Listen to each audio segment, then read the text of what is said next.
Liang Chen had been poor for so long that poverty felt less like a condition and more like a second name. In the southern port of Bay, men knew him as the clerk's son with no desk, the educated boy with no patron, the young man who could read a contract but still carried sacks of rice until his shoulders shook. His father had once copied tax records for the magistrate. When sickness took him, he left Liang Chen 3 brushes, 2 boxes of worm-eaten books, and debts written in cleaner ink than any blessing. So Liang Chen worked wherever hands were needed. At dawn, he unloaded boats. By noon, he copied market notices. At night, he mended nets under borrowed lantern light, listening to richer men speak as if hunger were a lack of discipline. The rain began near sunset, thin at first, then heavy enough to turn the market road into brown water.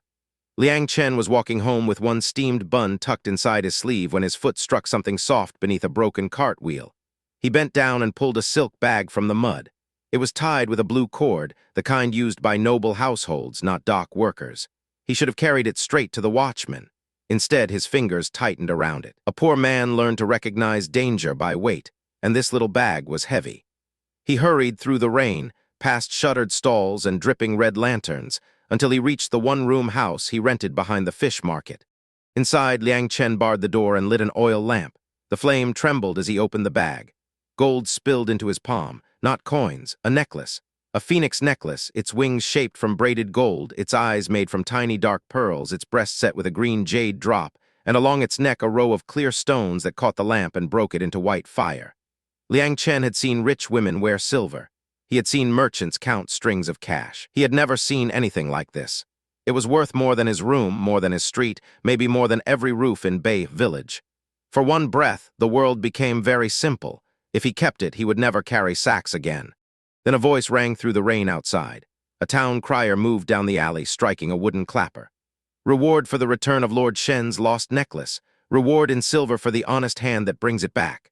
Liang Chen closed his fist around the phoenix until the gold pressed marks into his skin. He looked at the cracked wall, the empty rice jar, the patched sleeve hanging by his bed. Silver would pay his debt. The necklace would buy a new life. But he heard his father's voice as clearly as if the old man sat beside the lamp. A hungry man may sell his labor, his coat, even his house. But if he sells his word, what remains to bring home? Liang Chen stepped back into the rain with the silk bag hidden in his sleeve. At the corner, 2 servants held oil paper umbrellas over a man in dark blue robes. Lord Shen looked tired rather than angry, which surprised Liang Chen. Beside him, the crier repeated the reward. Liang Chen bowed and asked what had been lost. One servant snapped that poor men should not waste a lord's time.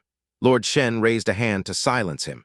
He described a phoenix of gold, a jade drop at its breast, pearls in the eyes, and a scratch beneath the left wing where his daughter had dropped it as a child. Liang Chen listened to every word. Only then did he say, "My lord, please come with me." In Liang Chen's room, the nobleman had to lower his head beneath the roof beam. Rainwater dripped from his robe onto the packed earth floor. Liang Chen placed the silk bag on the table and opened it. Lord Shen's face changed, not with greed, but with relief so deep it looked almost like pain. He lifted the necklace with both hands. "This was my wife's," he said quietly. "Now it belongs to my daughter." He ordered a servant to bring the reward purse. Liang Chen saw the silver before he saw the servant's hand. It was more money than he had held in his life. He bowed and stepped back. "My lord, if I take payment for not becoming a thief, then I have sold the only treasure I still own." The room went still. Even the servant stopped breathing loudly. Lord Shen studied Liang Chen's patched clothes, the books stacked in the corner, the inkstone worn thin from use. "Who taught you to speak like that?" he asked. "My father," Liang Chen said. "He died owing money but never owing shame." Lord Shen tied the necklace back into the silk bag. He did not force the silver on him. Instead, he bowed, not deeply, but enough that the servants saw it. "Then may your name carry you farther than gold ever could," he said. When he left, Liang Chen's room felt poorer than before. The silver was gone. The necklace was gone. Only the rain remained. Yet that night, Liang Chen slept without hiding from himself. For a while, nothing changed. This mattered, though Liang Chen did not know it yet. No magistrate summoned him. No lord offered him a position. No chest of coins appeared under his bed. Morning came, and he still owed rent. The dock master still shouted. His hands still cracked from salt and rope. But small things shifted. Merchants trusted him with ledgers. Fishermen asked him to read letters from sons serving far away. Widows brought him contracts before pressing thumbprints into ink. A reputation, Liang Chen learned, grew slower than bamboo but held stronger than grass. Months passed. Then a merchant captain needed a record keeper for a voyage across the southern sea, and someone said, "Take Liang Chen, his brush is clean." The merchant ship was larger than any boat Liang Chen had touched, with red sails, carved railings, and a belly full of tea bricks, porcelain jars, bolts of silk, and men who believed profit could command the weather. Liang Chen slept near the cargo and kept records by lantern light, marking crates as waves slapped the hull. For the first days, the sea was kind. Flying fish flashed like thrown silver. Sailors sang crude songs and laughed when Liang Chen grew pale at every swell. He smiled with them because for once he was not carrying sacks. He was using the education his father had left him. He began to imagine returning to Bay with wages enough to breathe. On the seventh night, the sea changed its mind. Clouds swallowed the moon. Wind struck the sails so hard the mast screamed. Men ran with ropes cutting their palms. Porcelain shattered below deck. Liang Chen clung to a beam as water poured over the side and erased every line between sky and ocean. Someone shouted that the rudder was gone. Someone else prayed to ancestors he had mocked that morning. The ship tilted. For one impossible moment, Liang Chen saw lanterns floating upward, as if the stars had fallen into the waves. Then the deck broke beneath him. Cold water closed over his head, and Bay, debts, books, and the phoenix necklace vanished into blackness. He woke to sunlight and pain. Sand filled his mouth. His hands were locked around a broken plank. When he tried to stand, his legs folded under him. He remembered the ship, the storm, a sailor's hand slipping from his own. Then voices came, not soldiers, not bandits. Fishermen, speaking a dialect close enough to understand, running across the beach with baskets and nets forgotten behind them. An old woman pressed water to his lips. A boy shouted that the sea had returned a scholar. Liang Chen would have laughed if his ribs allowed it. He was no scholar. He was a poor man who had failed even at drowning. The island was called Qingyu, Green Isle, though from the sea it looked more gray than green. Its people lived between terraced fields and fishing coves far from the magistrates' roads. They carried Liang Chen to a house with bamboo walls and a roof that sang in the wind. For many days he slept, woke, drank broth, and slept again. The villagers asked little. They had lost men to storms and knew silence could be kinder than questions. When strength returned, Liang Chen tried to repay them by mending nets. His fingers were clumsy, but when he saw two brothers arguing over a land note, he asked to read it. By sunset, the argument was settled. By the next morning, 3 more people brought papers. Qingyu had no proper school. Its children learned tides, knots, planting, and the names of winds, but few could read more than temple plaques. Liang Chen began teaching under a camphor tree with a stick for a brush and sand for paper. First came children, then fishermen who wanted to count fair shares, then widows who wanted to understand tax seals before traders cheated them. Liang Chen never spoke like a lord. He listened, asked questions, and wrote slowly so others could follow. When the storehouse grain had to be divided after a poor harvest, he calculated portions so even the loudest men fell quiet. Respect did not arrive like thunder. It gathered, one fair answer at a time. Among those who watched him was Shen Mei, niece to the island elder, though people treated her with the careful respect given to someone who had carried grief without letting it sour. She managed the medicine shelves, kept storehouse accounts, and scolded grown men when they wasted rice wine during lean months. She was beautiful, yes, but Liang Chen noticed that last.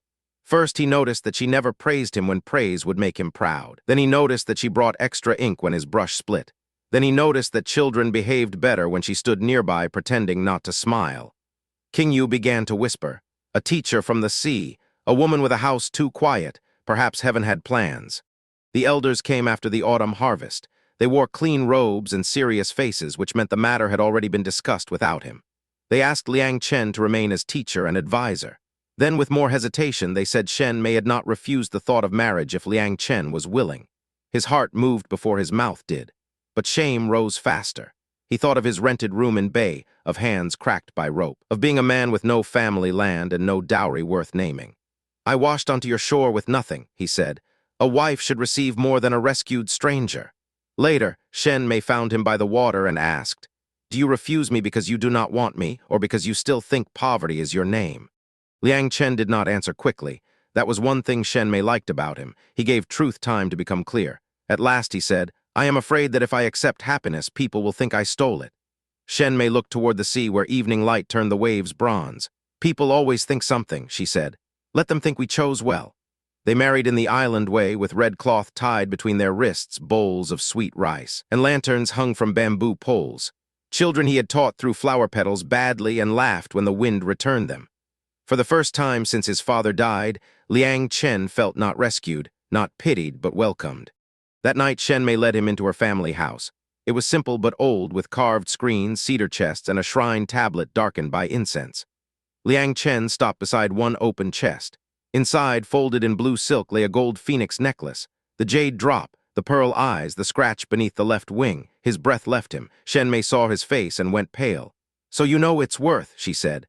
The hurt in her voice cut deeper than accusation. "Is that why you agreed?" Liang Chen turned from the chest slowly.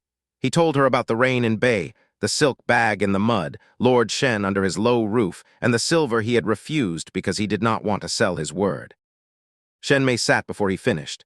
By the time he spoke Lord Shen's name, tears had gathered but not fallen. "He was my father," she said. "He came to the mainland searching for trade after my mother died. He returned with that necklace and a story of a poor young man who would not take silver for honesty." Liang Chen could not speak. Shenmei opened the blue silk and touched the phoenix wing. "Before he died, he told me if heaven ever brings that man to our door, do not look at his clothes, look at his word." She smiled then through tears. "But I did not know. When the sea brought you here, I only knew you were patient with children, fair with grain, and gentle with people who had nothing to offer you." Liang Chen looked at the necklace, then at Shenmei. Years before, in a room poorer than this one, he had believed gold could save him. Now the same gold lay before him, and he understood how small it was beside the road that had brought him here. Lord Shen had not bought his future. The necklace had not cast a spell. One honest choice had simply left a light burning in another person's memory, and years later, when storm and sea stripped Liang Chen of everything again, that light was waiting on a distant shore. He took Shenmei's hand. Outside, waves touched the island rocks like quiet applause. Liang Chen had once owned nothing, yet he had carried his fortune all along in the only place thieves and storms could not reach.